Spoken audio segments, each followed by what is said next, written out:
एक समय की बात है। एक गांव में एक मूर्तिकार रहता था। मूर्ति कला के प्रति अत्यधिक प्रेम के कारण उसने अपना संपूर्ण जीवन मूर्ति कला को समर्पित कर दिया। परिणामतः वह इतना पारंगत हो गया कि उसकी बनाई हर मूर्ति जीवंत प्रतीत होती थी। उसकी बनाई मूर्तियों को देखने वाला उसकी कला की पूरी प्रशंसा करता था। उसके गांव में ही नहीं बल्कि उसकी कला के चर्चे दूर दूर के नगर और गांव में होने लगे थे। ऐसी स्थिति में जैसा सामान्यतः होता है वैसे ही मूर्तिकार के साथ भी हुआ। उसके भीतर अहंकार की भावना जागृत हो गई। वह स्वयं को सर्वश्रेष्ठ मूर्तिकार मानने लगा। उम्र बढ़ने के साथ जब उसका अंत समय निकट आने लगा तो वह मृत्यु से बचने की युक्ति सोचने लगा। वह किसी भी तरह स्वयं को यमदूत की दृष्टि से बचाना चाहता था ताकि वह उसके प्राण न हर सके। अंततः उससे एक युक्ति सूझ ही गई। उसने अपनी बेमिसाल मूर्तिकला का प्रदर्शन करते हुए 10 मूर्तियों का निर्माण किया। वे सभी मूर्तियां दिखने में हूबहू उसके समान थीं। निर्मित होने के पश्चात सभी मूर्तियां इतनी जीवंत प्रतीत होने लगी कि मूर्तियों और मूर्तिकार में कोई अंतर ही न रहा। मूर्तिकार उन मूर्तियों के मध्य जाकर बैठ गया। युक्तिनुसार यमदूत का उसे इन मूर्तियों के मध्य पहचान पाना असंभव था।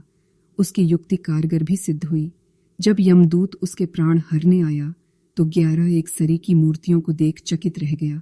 वह उन मूर्तियों में अंतर कर पाने में असमर्थ था, किंतु उसे झांक था कि इन्हीं मूर्तियों के मध्य मूर्तिकार छुपा बैठा है।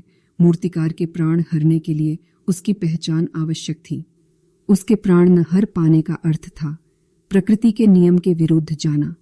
प्रकृति के नियम के अनुसार मूर्तिकार का अंत समय आ चुका था।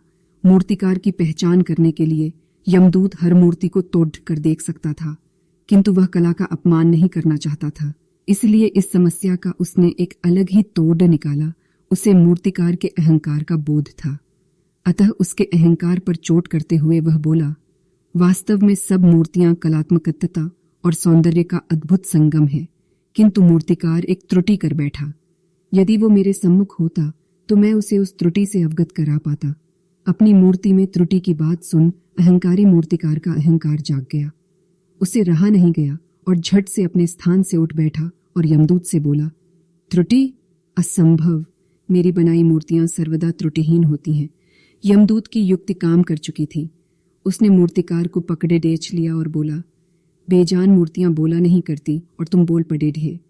यही तुम्हारी त्रुटि है कि अपने अहंकार पर तुम्हारा कोई बस नहीं। यमदूत मूर्तिकार के प्राण कर यमलोक वापस चला गया। अतः हमें इस कहानी से शिक्षा मिलती है कि अहंकार विनाश का कारण है। इसलिए अहंकार को कभी भी खुद पर हावी नहीं होने देना चाहिए। अगर आपको हमारी कहानी पसंद आई हो तो हमारे चैनल को सब्सक्राइब करें, वीडियो को लाइक करें और कमेंट करें, जिससे हम आपके लिए और नई रोमांचक कहानियां लेकर